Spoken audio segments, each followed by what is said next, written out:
Buenos días.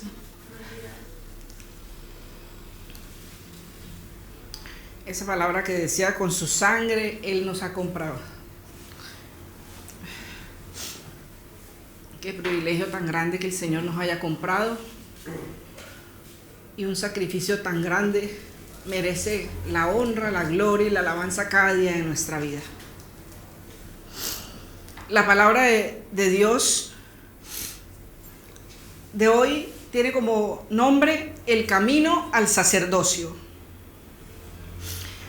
Encontraba yo, cuando buscaba en la escritura, en la concordancia, sin saberlo, todo el significado que tiene la palabra sacerdote. Y cuando digo esto, sacerdote para Dios, ya no hay hombre o mujer, porque lo dice la escritura. Somos sacerdotes y sacerdotisas de nuestro Dios Altísimo, porque la boca de Dios lo ha dicho. No porque nosotros nos hayamos puesto títulos, sino porque la boca de Dios lo ha dicho y lo vamos a ver. Dice en la concordancia, el sacerdote es un levita, un ministro, un principal, un profeta, un sumo sacerdote y un vidente. Esta palabra vidente suena un poco rara porque hay muchos que quieren a lo mejor usar esas palabras con otros fines, pero un vidente quiere decir que ve las revelaciones de las cosas, de las profecías del cielo, de lo que ha de venir, porque cuando Dios se manifiesta a un sacerdote, y lo vamos a ver también, es del cielo, no son cosas que se imagina, porque muchas veces usan también eso para manipular la fe de las personas, y eso ya cada cual con su Dios tendrá que dar cuenta. Entonces, quiero que cojan la escritura, hermanos, y vamos a ver en Éxodo 29,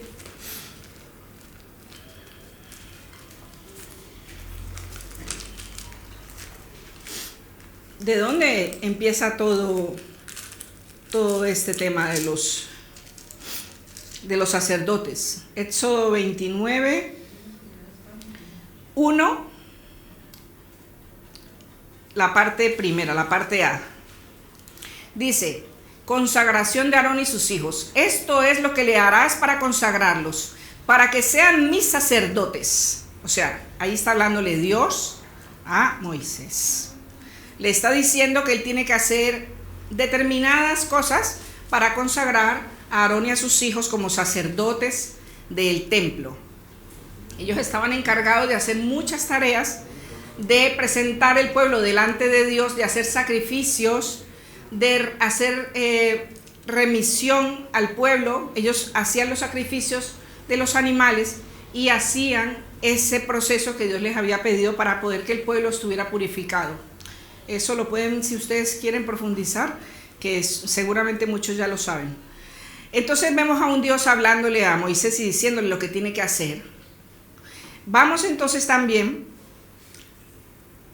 el 4 del mismo 29, dice, y llevarás a Aarón y a sus hijos a la puerta del tabernáculo de reunión y los lavarás con agua. Y tomarás las vestiduras y vestirás a Aarón la túnica, el manto del efod, el pectoral y le ceñirás con el cinto del efod. Y pondrás la mitra sobre su cabeza y sobre la mitra pondrás la diadema santa. Luego tomarás el aceite de la unción y lo derramarás sobre su cabeza y le ungirás. Y harás que se acerquen sus hijos y les vestirás las túnicas. Les ceñirás el cinto a Aarón y a sus hijos y les atarás las tiaras y tendrán el sacerdocio por derecho perpetuo. Así consagrarás a Aarón y a sus hijos. Vemos a Moisés haciendo todo este proceso que Dios le dice. Entonces, quiero que vamos a Deuteronomio, hermanos, porque no quiero hablar yo palabras mías hoy, sino que el Señor, Deuteronomio 33, sea haciendo el recorrido para que entendáis el significado de ese sacerdocio y las cosas que han sucedido hasta el día de hoy, para que nosotros tengamos el privilegio de ser, como dije antes, sacerdotes y sacerdotisas de Dios. En el Deuteronomio 33, 8. Y vemos que aquí está en otra parte de la escritura, vemos a Moisés antes de morir, haciendo también una declaración de bendición para estos levitas. Y vemos unas palabras muy raras allí. Y yo sinceramente les digo, hermanos, no sabía lo que significaba eso. Yo cada vez que voy a la escritura aprendo muchas cosas. Es que es un sinfín de aprendizaje de las cosas de Dios. Y entonces vemos a Moisés que bendijo a cada uno de los de las tribus de Israel, le declaró una confesión de bendición, pero a Leví, que eran los escogidos para el sacerdocio, les dijo, tú, y en el 8, a Leví dijo, tú, Tumim y tú, Urim. Imagínate, hermano. Y digo yo, ¿pero qué es esto? Estas palabras que usó Moisés para bendecir a Leví. Entonces me voy a buscar lo que significaba el Tumim y el Urim. El Tumim y el Urim era como algo que llevaba el sacerdote en el pectoral. Ustedes saben que ahora vimos que Dios les ha dado unas vestiduras, una diadema, pero también además de eso se les fue añadido un pectoral y allí llevaban algo dentro de ese pectoral. Y eso era como un significado de que ellos tenían ese pectoral allí con ese tubino, ese urín, que era para consultar a Dios. Eso lo llevaban ellos como encima de ellos, como parte de su vestidura. Entonces vemos que ellos eran los únicos encargados de llevar esa consulta, esa pregunta, el qué quería Dios con el pueblo, con la vida de cada persona cuando alguien venía a consultar al sacerdote por cualquier razón que fuera. Entonces, hermanos, vamos a ver, esta es la primera parte, y quiero que nos vamos a la segunda parte, Levítico 8:1. Porque es que si no quiero que lo comprueben ustedes mismos.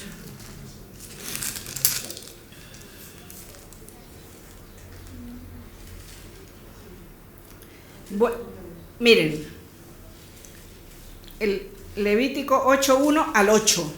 Vuelve y muestra la consagración de Aarón y sus hijos.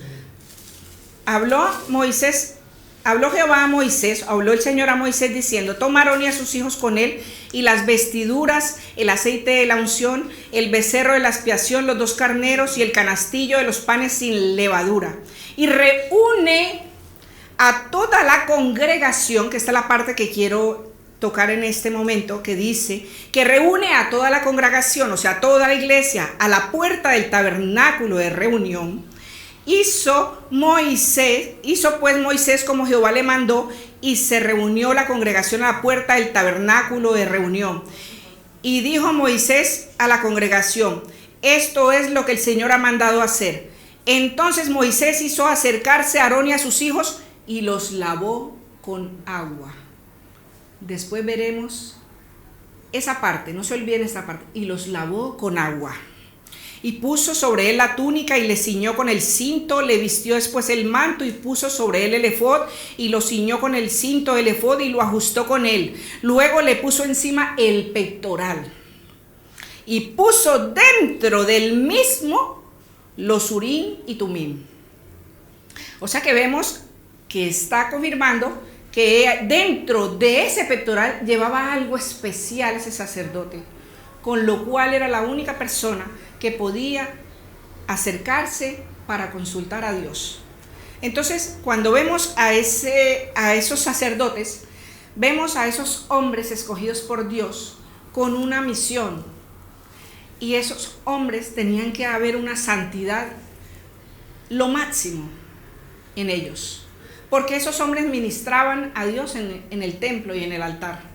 Y si esos hombres se presentaban, eran hombres en ese tiempo, se presentaban delante de Dios sin tener esa santidad que Dios exigía a esos siervos suyos del templo, ellos eran consumidos. O sea, podían entrar vivos y salir muertos. Imagínense la delicadeza de la encomienda que ha hecho Dios a los sacerdotes.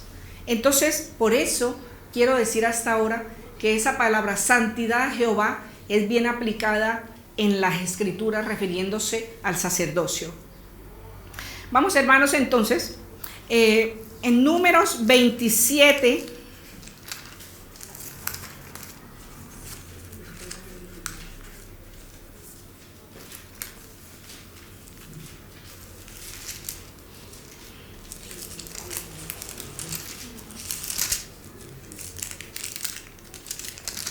en Número 27, 21.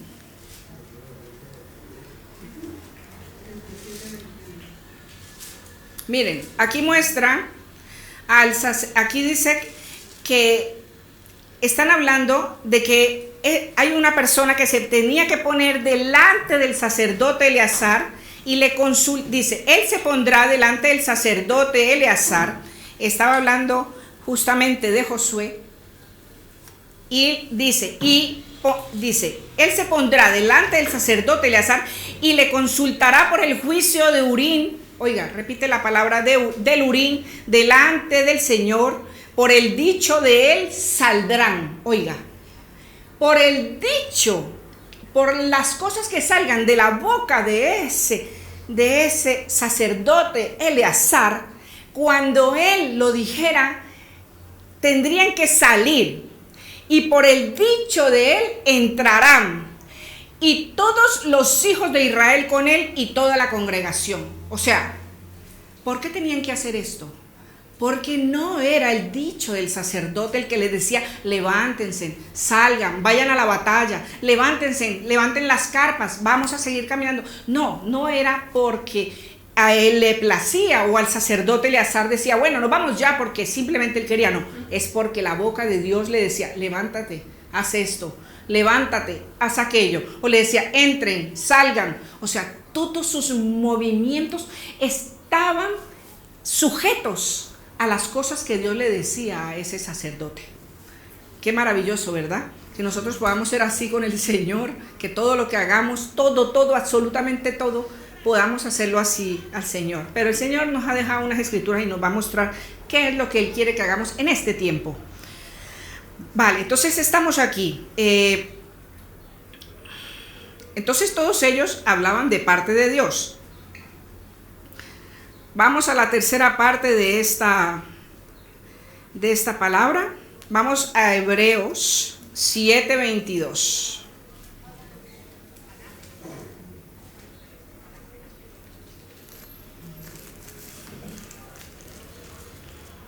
Entonces ven la seriedad de la encomienda. Esto es lo que tenemos que tener presente. Cada uno de nosotros tenemos que tener muy presente esa encomienda. O sea, no es porque sea pequeño o grande, no.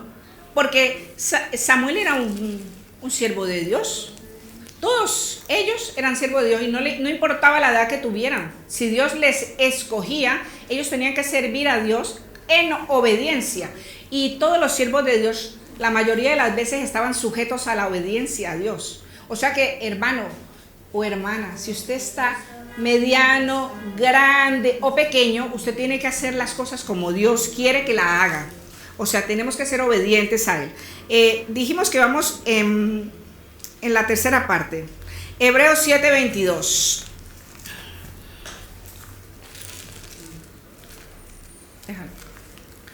Déjalo, no pasa nada. Gracias, hermano. Yo le guardo. Hebreos 7:22. Vemos que a este tiempo vamos a ver qué pasó en ese proceso y en ese camino. Ya el sacerdocio no era por descendencia, ya eso allí quedó totalmente atrás en el Antiguo Testamento. Vamos aquí a ver, dice en Hebreos 7 y el título se llama Grandeza del nuevo sacerdote. Y sabemos más o menos de quién estamos hablando ya, ¿no, hermanos? Vamos a leerlo.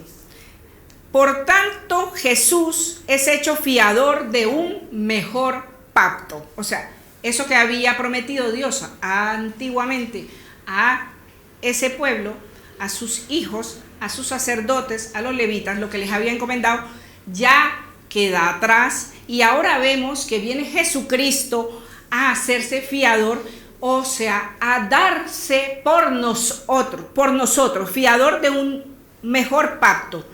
y dice hasta el 25. Y los otros sacerdotes llegaron a ser muchos debido a que por la muerte no podían continuar.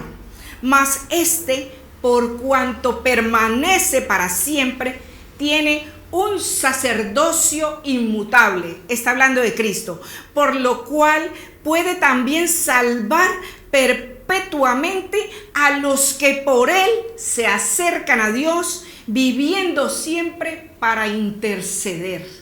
O sea, allí llegamos nosotros, a donde ese sumo sacerdote, a ese Jesús. El día que nos acercamos a él, llegamos a ese sumo sacerdote que ha hecho todo esto que dice, y dice que cuando nosotros nos acercamos a él, a ese sacerdote que no va a cambiar y va a ser siempre el mismo, dice, puede también salvar perpetuamente la vida eterna que nos prometió. Ahí lo dice, lo confirma. A los que por él, o sea, por medio de Cristo solamente, nos podemos nosotros acercar a Dios. Dice, a los que por él se acercan a Dios, viviendo siempre para interceder. O sea que Cristo vive para interceder por nosotros. Amén. Maravilloso el Señor. En Hebreos 7:26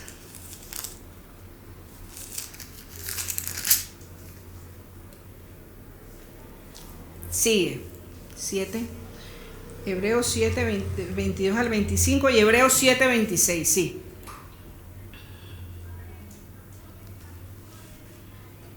Dice, porque tal sumo sacerdote nos convenía. Oiga bien, ¿qué ha dicho? Repita, ese sumo sacerdote nos convenía.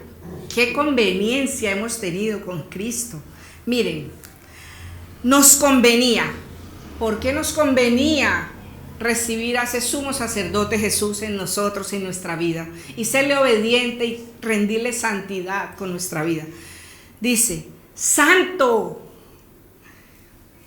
inocente, sin mancha, apartado de los pecadores y hecho más sublime que los cielos. Amén. Amén. Vamos a Hebreos 8, del 1 al 2. El nuevo oficio sacerdotal. Ahora bien, el punto principal de lo que venimos diciendo, ahora bien, el punto principal de lo que venimos diciendo es que tenemos tal sumo sacerdote, el cual se sentó a la diestra del trono de la majestad de los cielos. Ese es nuestro sacerdote. Ese sacerdote está sentado a la diestra del trono de la majestad de los cielos.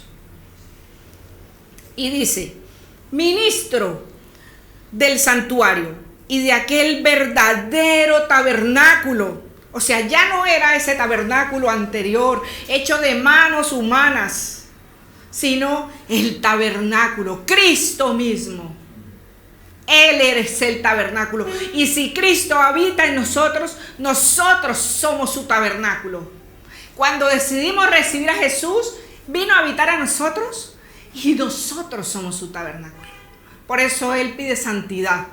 Por eso Él dice en el 2, ministro del santuario y de aquel verdadero tabernáculo que levantó el Señor y no el hombre. Amén. Amén. O sea que el Señor nos está diciendo, y esa palabra me venía allí, no la tengo aquí, pero me venía allí porque la tengo que decir.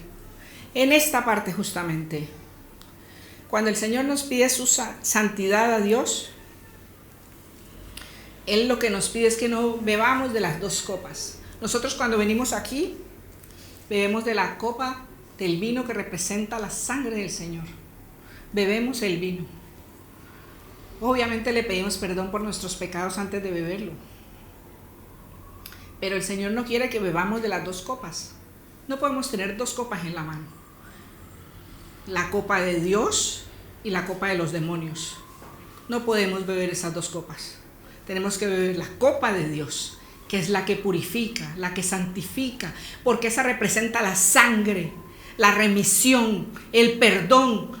Es la que nos lleva a acercarnos para que podamos entrar a ese lugar alto donde Él está en la majestad de los cielos, para que podamos entrar confiadamente a ese trono de la gracia, para hallar esa misericordia que necesitamos cada día y tener ese oportuno socorro que necesitamos cada día. Amén.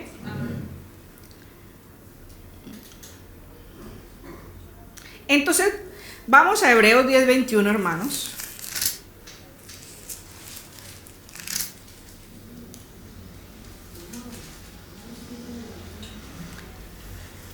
Quiere Dios a esta hora que no como en las piedras, que está grabada la ley, que estaba en el arca antigua, allí quedó grabado en las piedras. El Señor quiere que nosotros grabemos sus palabras en nuestro corazón. Dice que escribirá sus palabras en nuestra mente y en nuestros corazones las escribiré. O sea, nosotros debemos tener el corazón tallado por la escritura. No las piedras antiguas que se rompían. No. Este corazón y este ser interior debe ser la talla de Dios en nosotros. Su palabra escrita en nuestros corazones, en nuestros pensamientos, en nuestra vida. Y lo dice aquí, hermanos, en Hebreos 10:21. Y teniendo un gran sumo sacerdote sobre la casa de Dios, ese sumo sacerdote sobre esta casa, acerquémonos con corazón sincero. Seamos sinceros con el Señor. Él nos pide sinceridad en esta parte de la escritura. Sabemos que no es fácil sobrellevar la vida cotidiana, no es fácil, pero cuando nos acerquemos a Dios como ese hombre que se acercaba a Dios y decía: no soy digno, Señor, no soy digno. En otro decía: me haré más vil. David decía: me haré más vil. ¿Por qué esos hombres se rebajaban hasta tan sentirse tan abajo? Porque la majestad de Dios es tan grande y tan santa, como lo decíamos antes en la escritura, aquí lo leímos, tan pura, sin mancha, que Él lo que quiere es que nosotros podamos también llegar a esa medida, a esa sinceridad de agradar a Dios con nuestras vidas.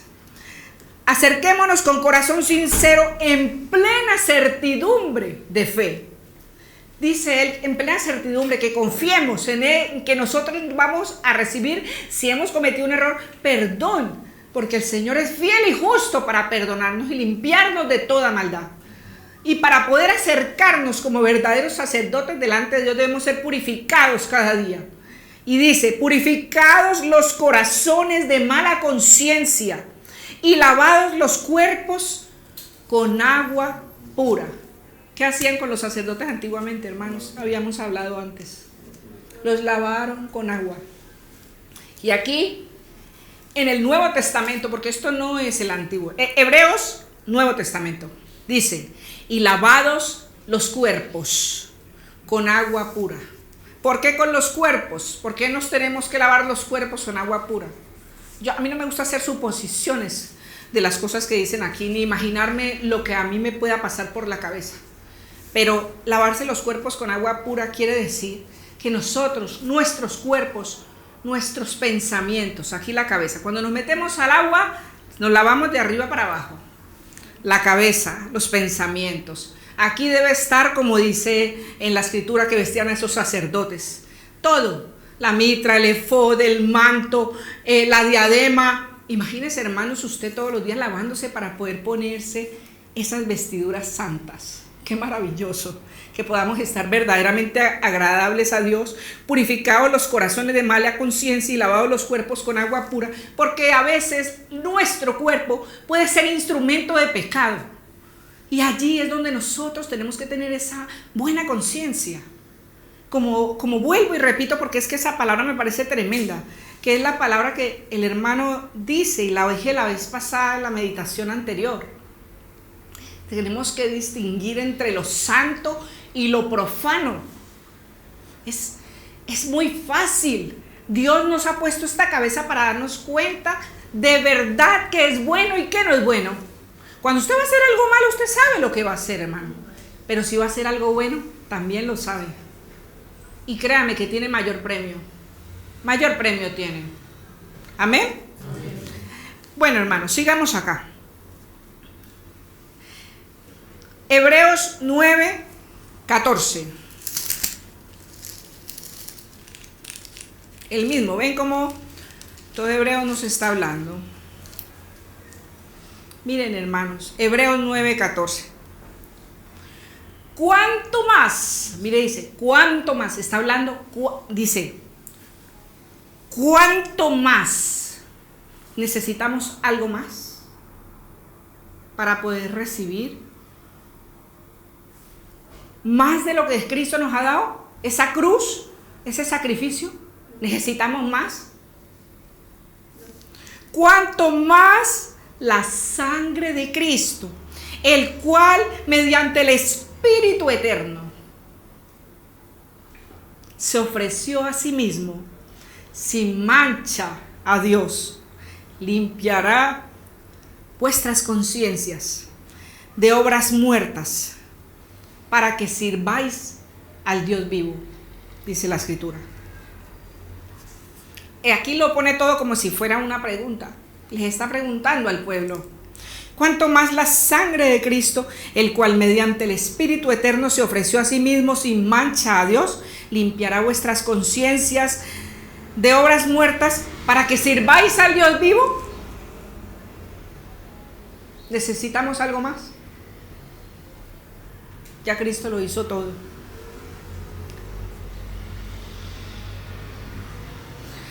Vamos entonces a ver en 1 de Pedro 2:9 la confirmación. Después de que ha hecho todo esto Cristo, vemos que esta palabra la conocemos, pero quiero que todos la tengamos a la mano ahora, porque muchos la conocemos, pero necesito que todos esta palabra sea para confirmación de lo que acabamos de ver que hizo Cristo para nosotros.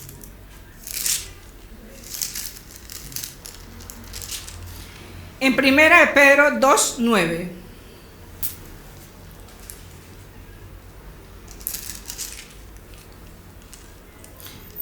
Hermanos, recíbalo a esta hora. Si no lo ha recibido, recíbalo a esta hora.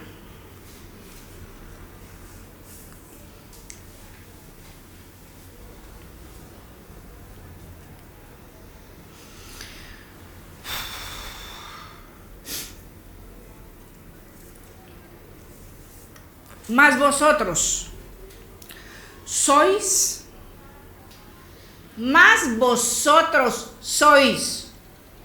linaje escogido,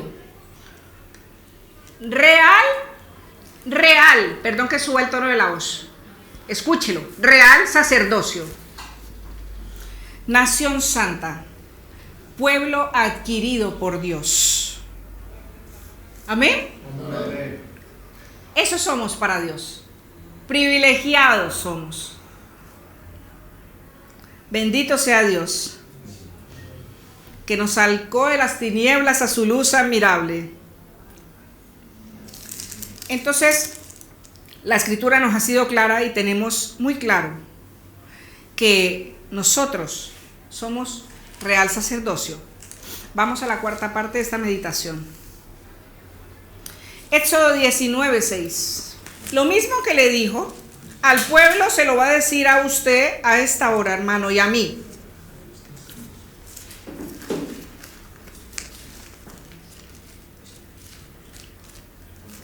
Éxodo 19:6. 19:6.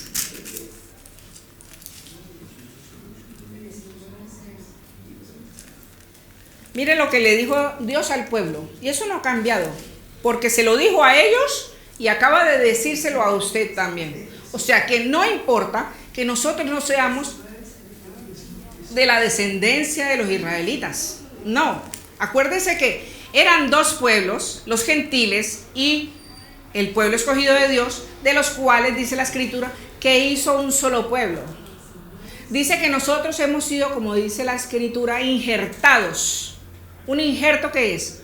Algo, una rama de algo que tiene vida, que se injerta en algo mayor, que tiene raíz y se pone allí y tiene vida y empieza a beber de esa savia, de ese, y crece.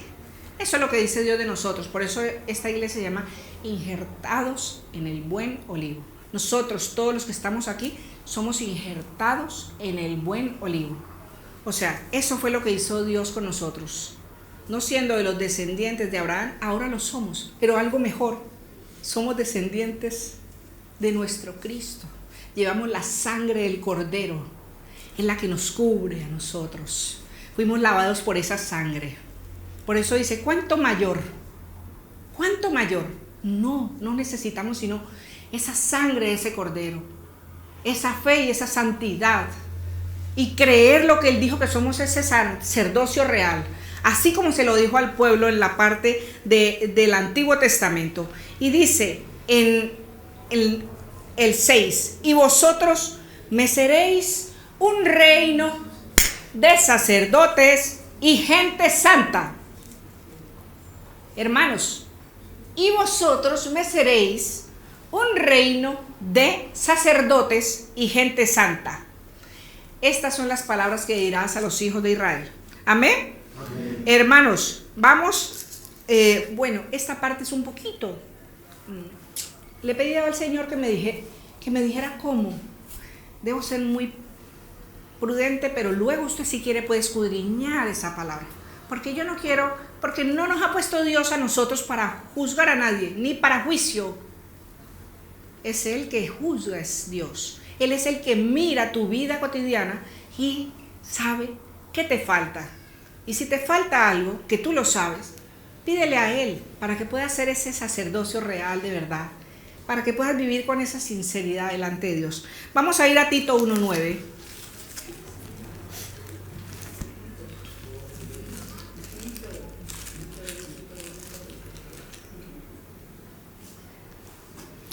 Cuando leía al principio de que era un sacerdote, hablaba también que era como un anciano, ¿no?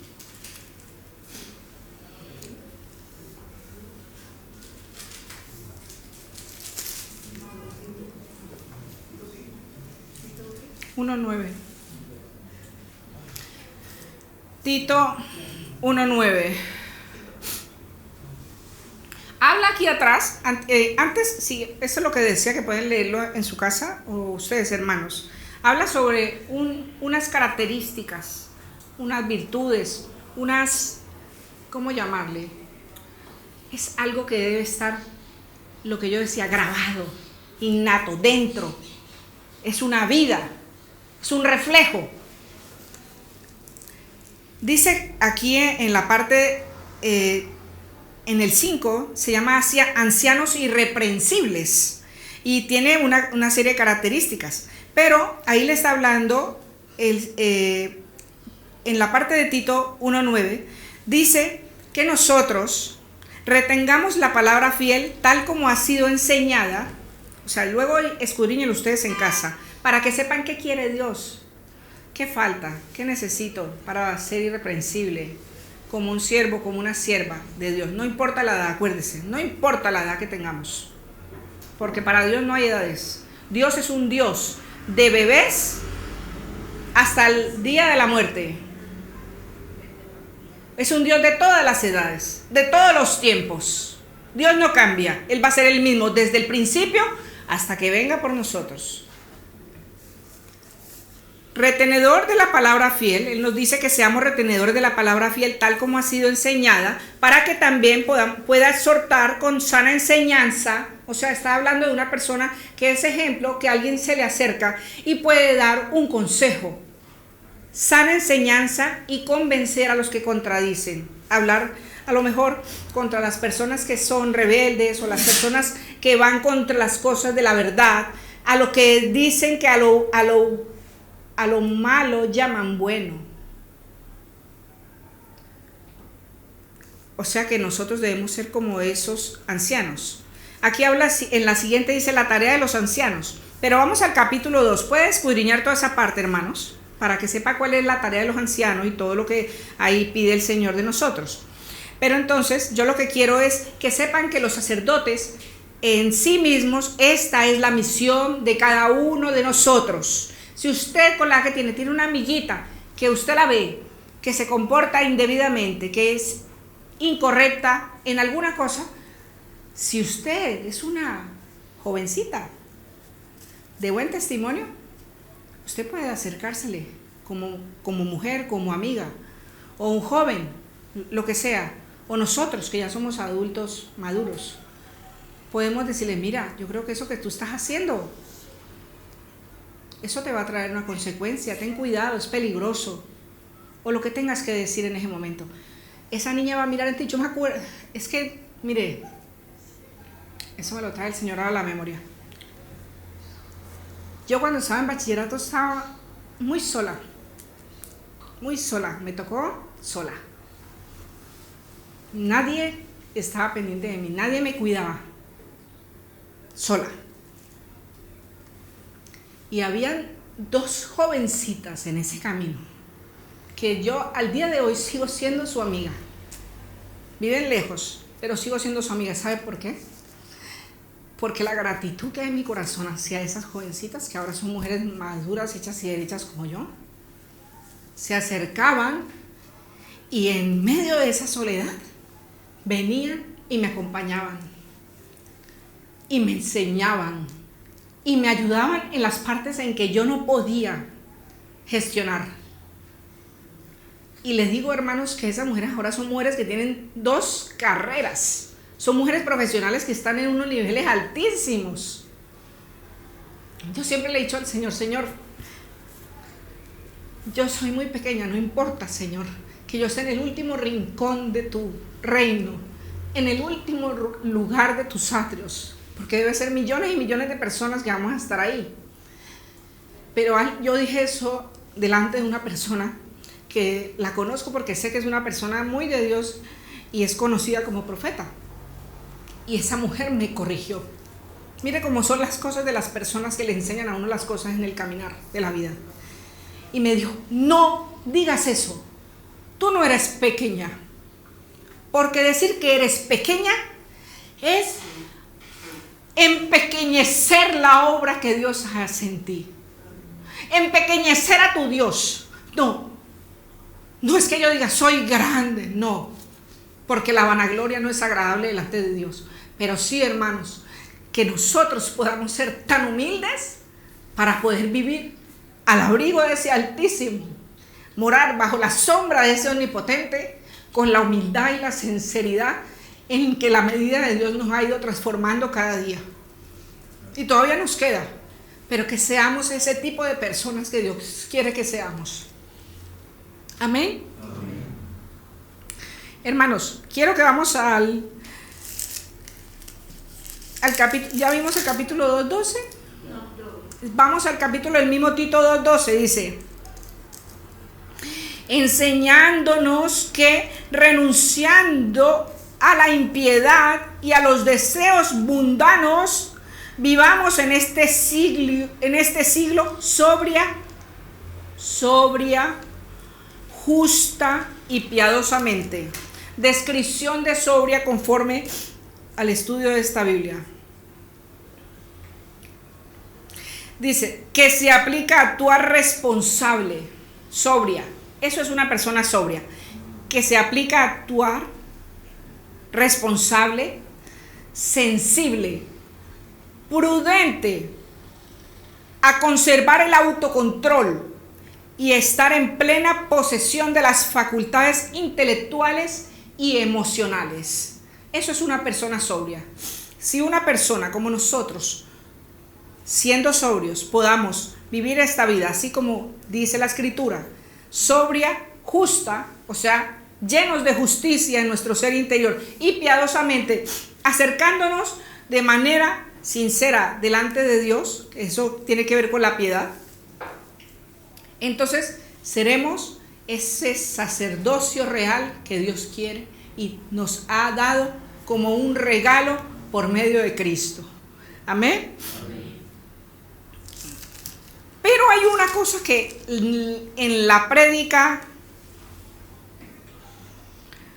no recuerdo si fue la anterior o se me pasó decirla, hermanos, y me la trajo el Señor y les digo, me regañó, yo le dije, ay Señor, perdóname, se me saltó esta palabra, el Señor necesita que sepamos esta palabra, y vengo a hablar sobre el sacerdocio real de cada uno de nosotros, y vuelta y me la trae, tengo que enmendarme con el Señor con esta palabra, hermanos. No es mía, es el Señor. Salmo 140, 11.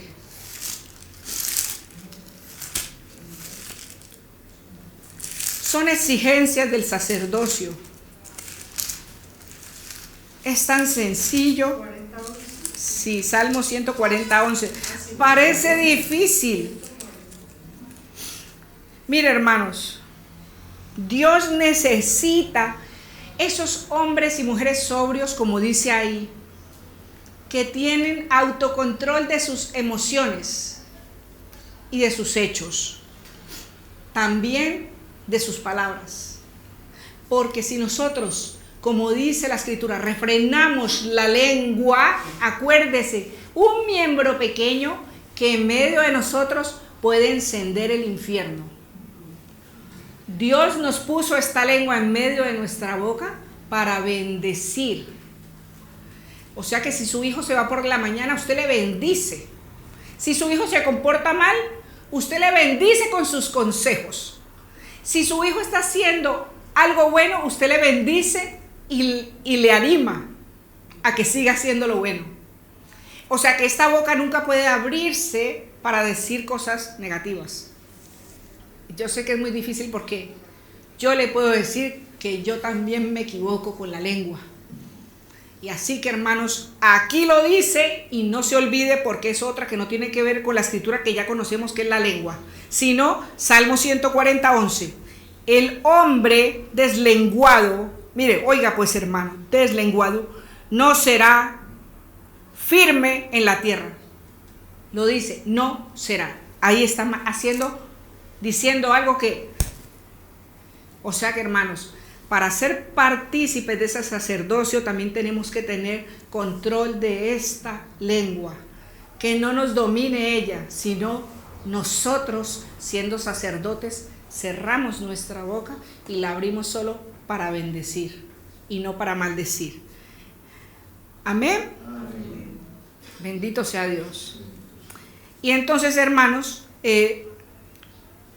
con esto ya termina la meditación del día de hoy y le doy muchas gracias a Dios. Vamos a orar. Señor, grande es tu nombre entre las naciones. ¿Qué haríamos sin tu enseñanza? ¿Qué sería de nosotros sin ti? Estaríamos perdidos en este mundo, Señor. Gracias por salvarnos, por habernos entregado un ministerio tan grande, por habernos enseñado la verdad, por habernos permitido que nuestros ojos no siguieran ciegos y que no siguiéramos sordos para escuchar tu voz, Señor. Ayúdanos a ser consecuentes con tus palabras y a ser congruentes con las palabras que salieron de tu boca en nuestra vida, para que podamos ser verdaderos sacerdotes y sacerdotisas del Altísimo. Te damos las gracias, Señor, en el nombre de Jesús. Amén y amén.